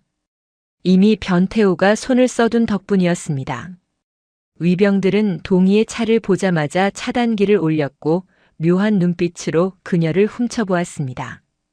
저 여자 또 왔네. 중대장님이랑 무슨 사이라던데. 병사들의 수군거림이 들리는 듯 했지만 동이는 무시했습니다. 그녀는 곧장 중대장실이 있는 본부 건물 앞에 차를 세웠습니다. 해는 이미 서산으로 넘어가고 부대에는 어둠이 짙게 깔려 있었습니다. 건물 복도는 텅 비어 있었고 을씨년스러운 정막만이 감돌았습니다. 동이는 또각또각 구두 소리를 내며 중대장실로 향했습니다. 그 소리는 마치 사형 선고를 알리는 시계 초침 소리처럼 복도를 울렸습니다. 중대장실 문 앞에 섰을 때 안에서 낄낄거리는 웃음소리가 새어나왔습니다. 한 명이 아니었습니다. 야, 왕 병장. 너 오늘 복권 당첨된 줄 알아라. 중대장님 감사합니다. 제가 평생 충성하겠습니다. 변태호와 왕기철이었습니다. 동이는 주먹을 꽉 쥐었다 폈습니다. 손바닥에 땀이 배어 나왔습니다. 그녀는 핸드백 속의 녹음기 버튼을 눌렀습니다. 붉은색 녹음 램프가 켜지는 것을 확인하고 그녀는 문을 두드렸습니다. 들어오세요. 변태호의 목소리가 들렸습니다. 동이가 문을 열고 들어가자 소파에 앉아있던 두 남자의 시선이 동시에 그녀에게 꽂혔습니다. 탁자 위에는 양주병과 배달 음식이 어지럽게 널려 있었습니다. 변태호는 상기된 얼굴로 일어나 동이를 맞이했습니다. 어서 오십시오, 누님. 기다리고 있었습니다. 안녕하세요, 대위님. 동이는 고개를 숙이며 들어갔습니다. 그녀의 시선이 소파 구석에 다리를 꼬고 앉아있는 왕기철에게 머물렀습니다. 왕기철은 병장 계급장을 달고 있었지만 자세는 장군보다 더 거만했습니다. 그는 동이를 아래 위로 훑어보며 비릿한 미소를 지었습니다. 누님 안녕하십니까? 동민이 선임 왕기철입니다. 지난번에 뵈었죠? 네, 안녕하세요. 동이는 일부러 겁먹은 듯한 표정을 지으며 뒷걸음질 쳤습니다. 동민이 선임분이 여기 왜 계신가요? 저는 대위님과 할 이야기가 있어서 왔는데. 아, 왕 병장은 동민이 일을 가장 잘 아는 친구라서 제가 불렀습니다. 오해하지 마시고 여기 앉으시죠. 변태호가 자신의 옆자리를 툭툭 쳤습니다. 동이는 주저하는 척하다가 변태호와 왕기철 맞은편 소파에 앉았습니다. 핸드백을 테이블 위에 올려놓으며 카메라 렌즈가 두 사람을 정확히 비추도록 조정했습니다. 저 대위님, 동민이 지금 어디 있나요? 목소리라도 듣게 해주세요. 제발요. 동이가 애원했습니다. 변태호는 양주잔을 들이키며 혀를 찼습니다. 누님 제가 말씀드렸잖습니까? 동민이는 지금 근신 중이라니까요. 하극상이 보통 일이 아닙니다. 원래 같으면 군사 재판에 넘겨서 빨간 줄 긋게 해야 하는데 제가 힘써서 막고 있는 겁니다. 그럼 제가 어떻게 해야 동민이를 용서해 주실 건가요? 동이가 핵심을 찔렀습니다. 변태호와 왕기철이 눈빛을 교환했습니다. 왕기철이 몸을 앞으로 숙이며 입을 열었습니다. 누님 솔직하게 말씀드리겠습니다. 동민이 그 새끼. 아니 동민이가 저를 때려서 제 이빨이 나갈 뻔했습니다. 정신적 피해 보상도 받아야 하고 합의금도 꽤 필요할 텐데요. 돈으로 해결하기에는 누님 사정이 어떨지 모르겠네요. 돈이라면 얼마든지 드릴게요. 동이가 다급하게 대답했습니다. 왕기철은 킬킬거렸습니다. 돈은 필요 없고요. 누님이 좀 봉사해 주시면 어떨까 싶은데요. 저희 군인들이 나라 지키느라 고생하는데 누님 같은 미인이 위로해 주시면 피로가 싹 풀릴 것 같거든요. 그게 무슨 말씀이세요? 동희는 모르는 척 물었지만 속에서는 용암이 끓고 있었습니다. 아시면서 그러십니까? 오늘 밤 여기서 저희랑 술 한잔 하시고 화끈하게 놀아주시면 동민이 일은 없던 걸로 해드리겠습니다. 중대장님도 좋으시죠? 왕기철의 노골적인 요구에 변태호가 기름진 웃음을 흘리며 고개를 끄덕였습니다. 좋지. 왕 병장이 역시 센스가 있어.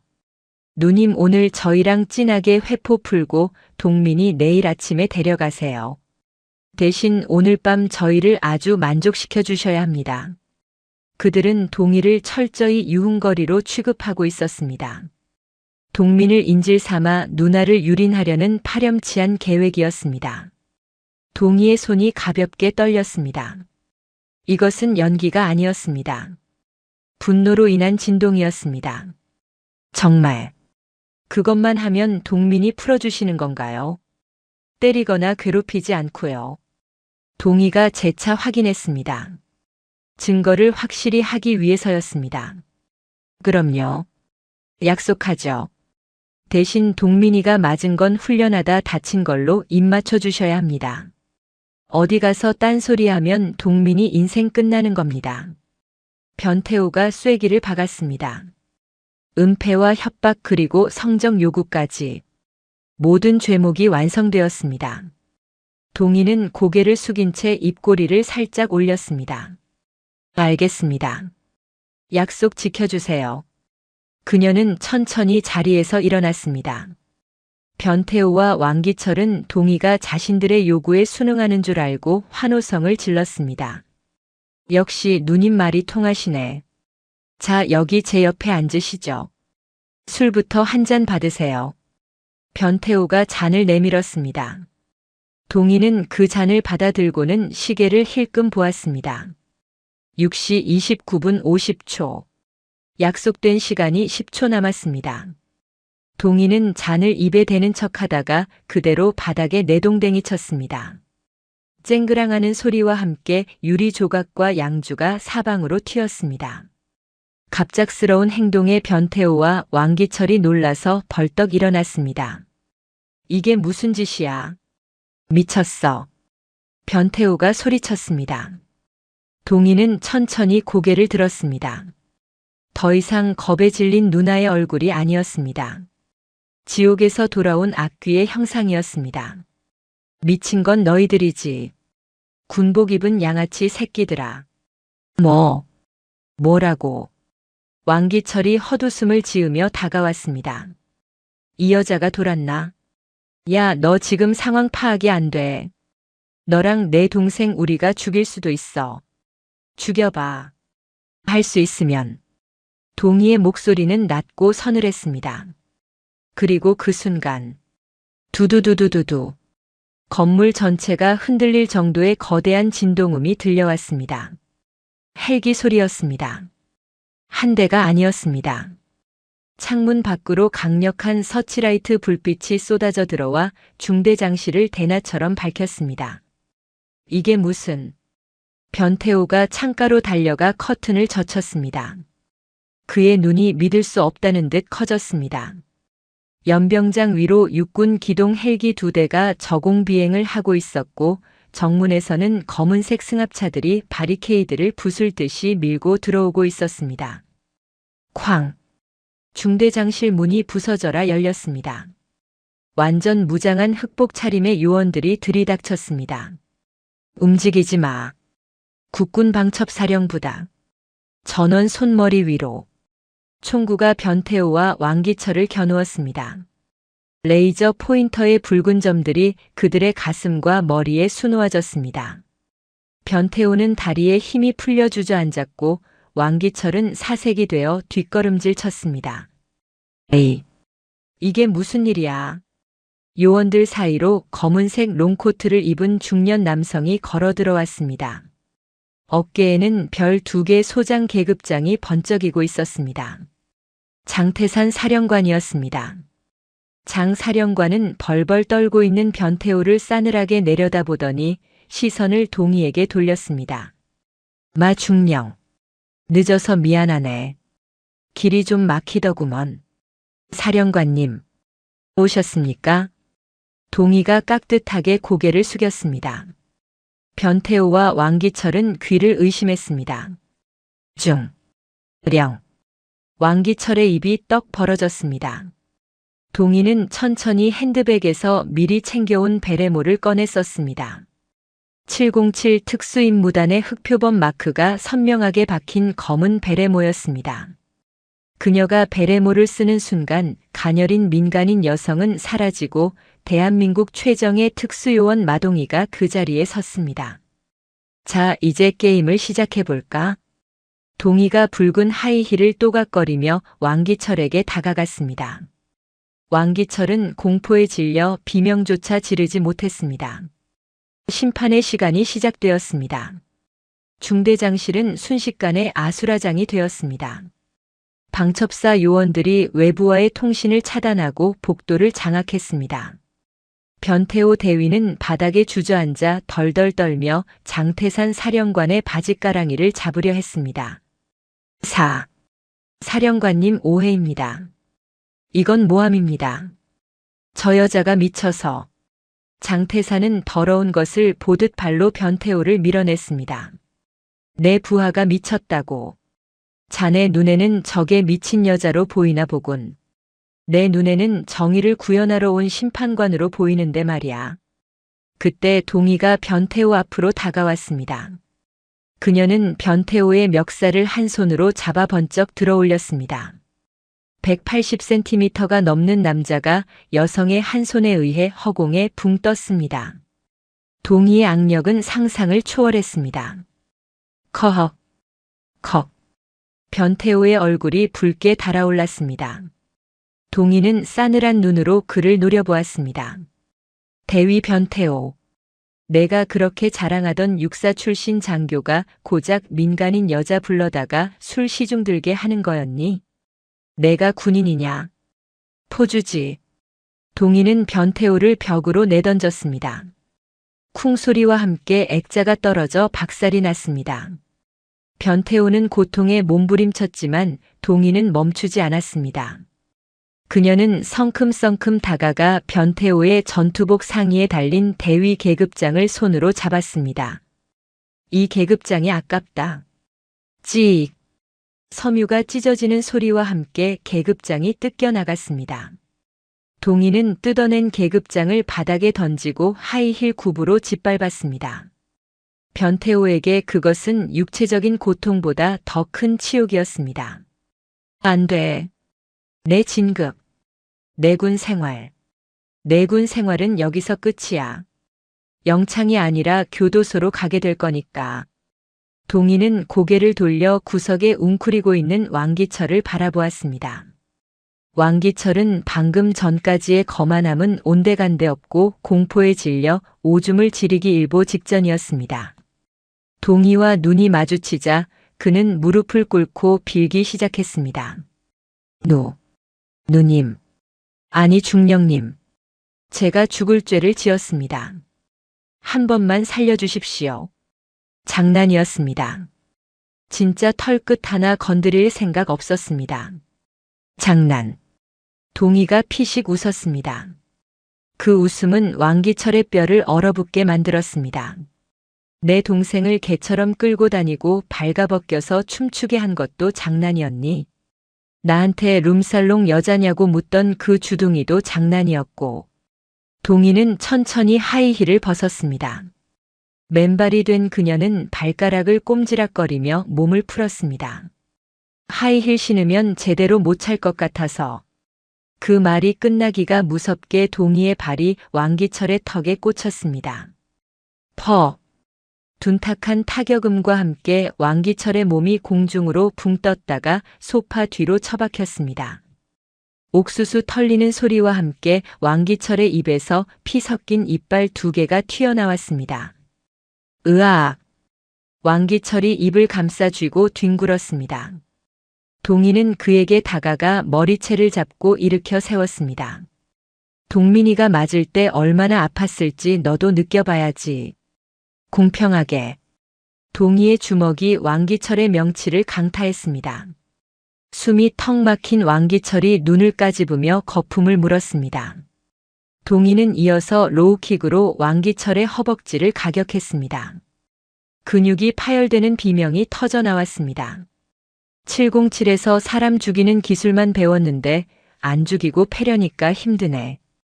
동희는 무심하게 말하며 쓰러진 왕기철의 손가락을 군화신은 발로 밟았습니다. 아까 이 손가락으로 내 몸 만지고 싶다고 했지. 우드득.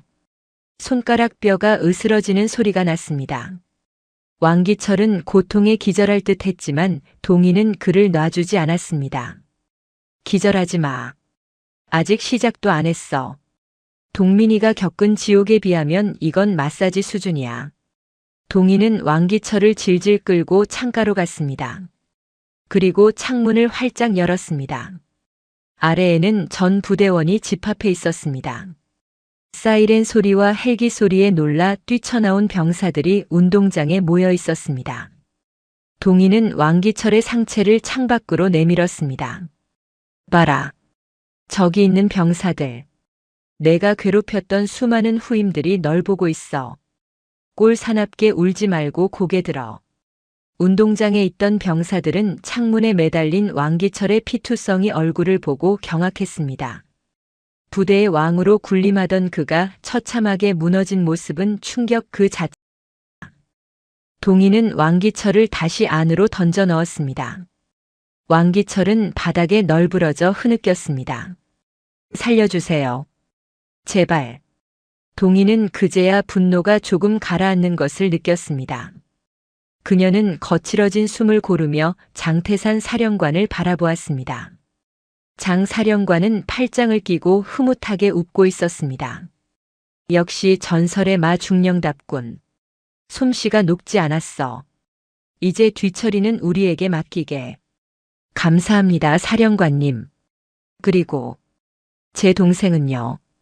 동희의 목소리가 떨렸습니다. 장 사령관이 손짓하자 요원 한 명이 문을 열었습니다. 누나. 복도 끝에서 휠체어를 탄 마동민이 나타났습니다. 의무 요원의 부축을 받고 있는 그는 온몸에 붕대를 감고 있었지만 의식은 또렷했습니다. 동민아. 동희는 맨발로 달려가 동생을 끌어안았습니다. 피 비린내와 소독약 냄새가 섞여났지만 동희에게는 그저 살아있는 동생의 체온이 감사할 뿐이었습니다. 미안해. 누나가 늦게 와서 미안해. 동희의 눈에서 참았던 눈물이 터져 나왔습니다. 동민도 울먹이며 누나의 등을 토닥였습니다. 아냐 누나. 나 괜찮아. 진짜 괜찮아. 누나가 구해줄 줄 알았어. 남매의 재회 뒤로 방첩사 요원들이 변태호와 왕기철에게 수갑을 채워 끌고 나갔습니다. 개처럼 끌려나가는 그들의 모습을 보며 동민은 처음으로 안도의 한숨을 내쉬었습니다. 지옥 같았던 군 생활의 악몽이 끝나는 순간이었습니다. 동희는 눈물을 닦고 동민의 휠체어를 밀었습니다. 가자 집에. 누나가 맛있는 거 해줄게. 동희는 당당하게 고개를 들고 중대장실을 나섰습니다. 그녀의 맨발은 상처투성이가 되었지만 그 어느 때보다 아름답고 강인해 보였습니다. 복도에 도열한 방첩사 요원들이 그녀를 향해 힘차게 경례를 붙였습니다. 충성. 그것은 전설적인 선배이자 동생을 지켜낸 영웅에 대한 진심 어린 예우였습니다. 동희는 휠체어를 밀며 부서진 부대 정문을 향해 나아갔습니다.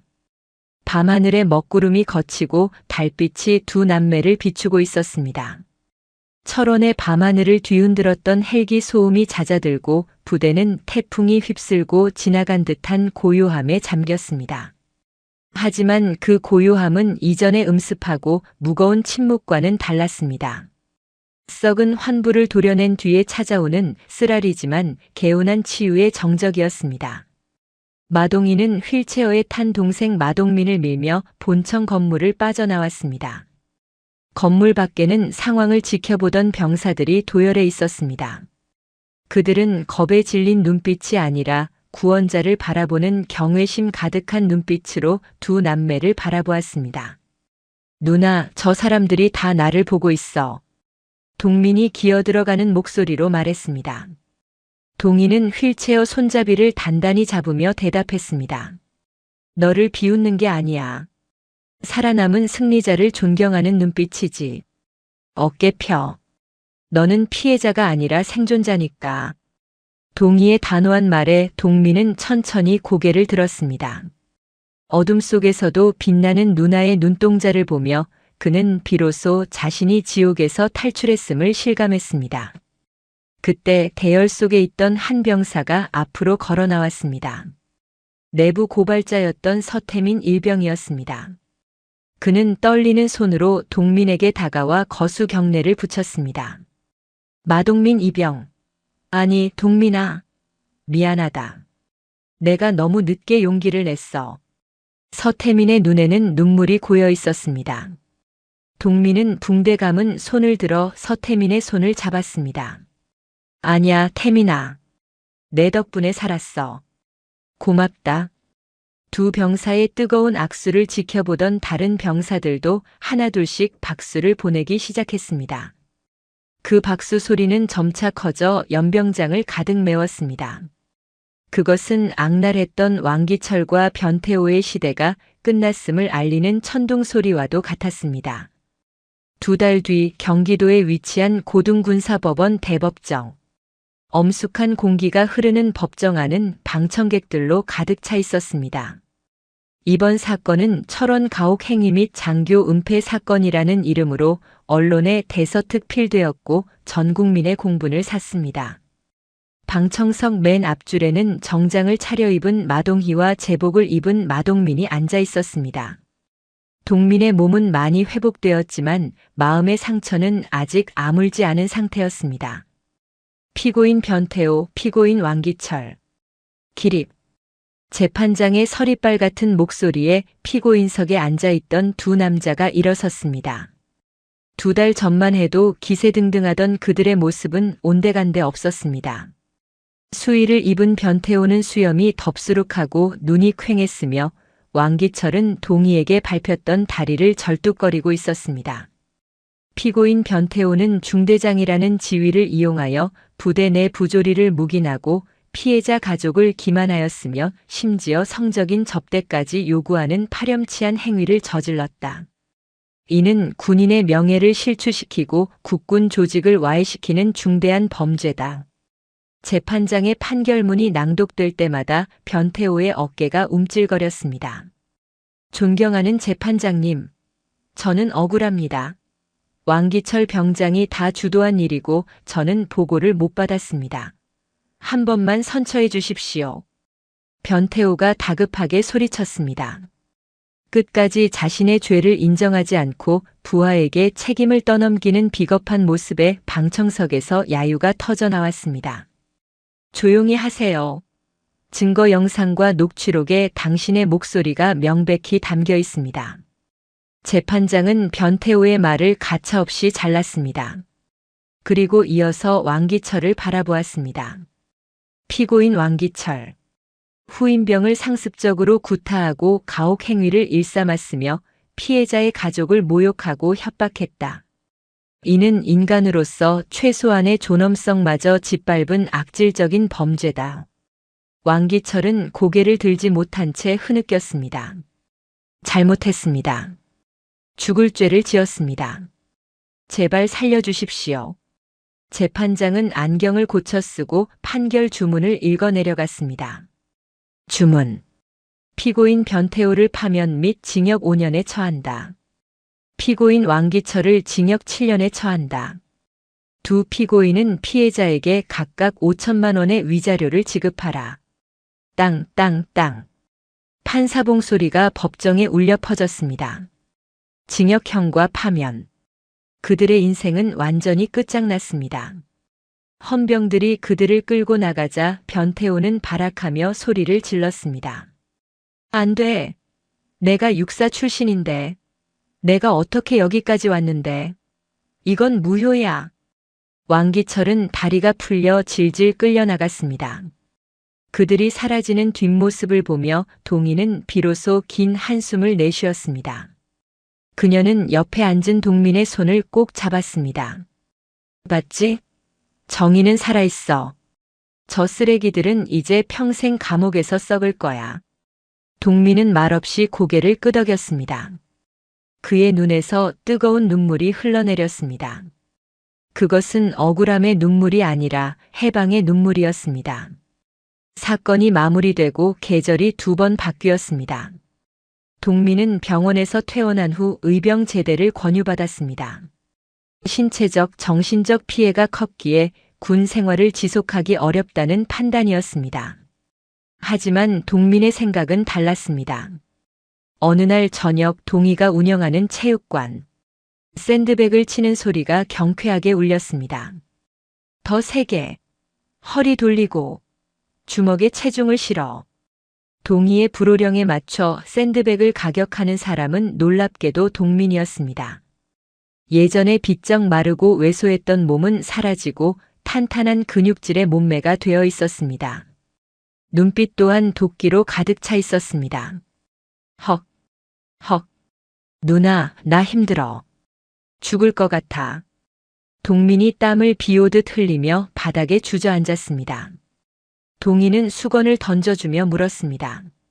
힘들면 그만해. 의병 제대하고 편하게 살아도 아무도 뭐라 안 해. 왜 사서 고생이야? 동민은 수건으로 얼굴을 닦으며 숨을 골랐습니다. 그리고 결의에 찬 눈으로 동희를 올려다보았습니다. 싫어. 도망치듯이 나오기 싫어. 왕기철이나 변태호 같은 놈들 때문에 내 인생이 망가지는 꼴 못 봐. 나도 누나처럼 강해질 거야. 아무도 날 무시하지 못하게, 내가 내 사람들을 지킬 수 있게. 동민의 말에 동희는 피식 웃었습니다. 대견함과 안쓰러움이 교차했습니다. 그래서? 목표가 뭔데? 특전사. 누나가 나온 707은 아니더라도 특전 부사관 지원해서 다시 군대 갈 거야.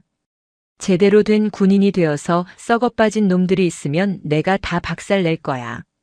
미친 소리 같았지만 동민의 눈은 진지했습니다.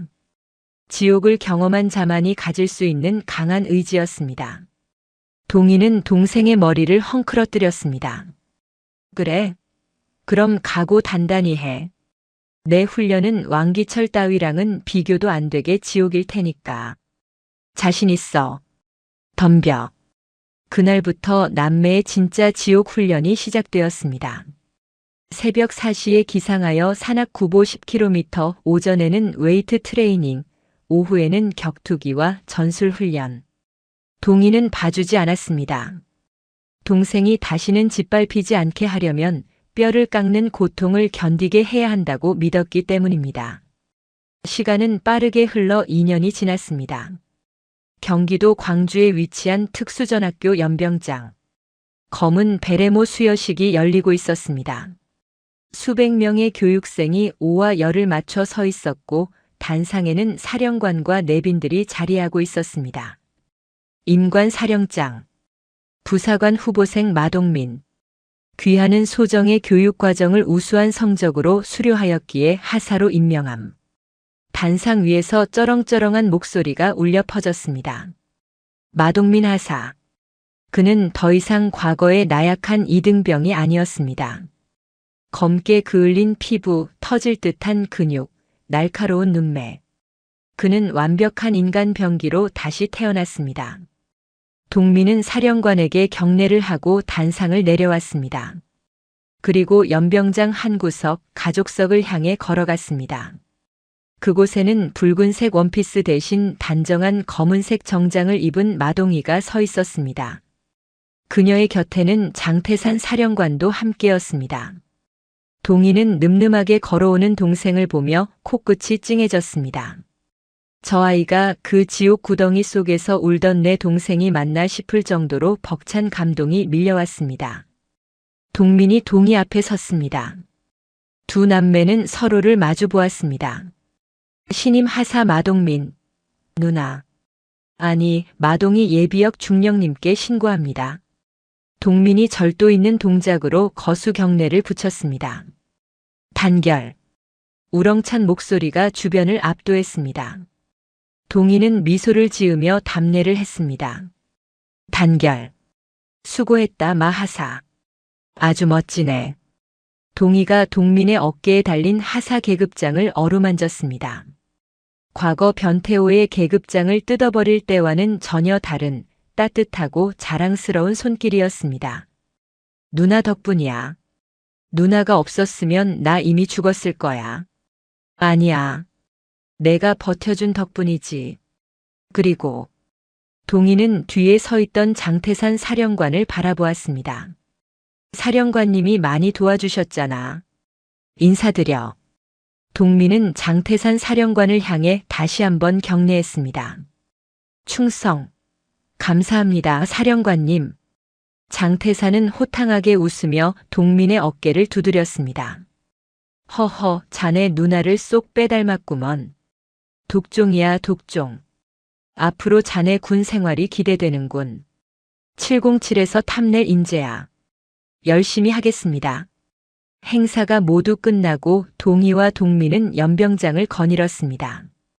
붉은 노을이 두 사람의 그림자를 길게 드리웠습니다. 누나.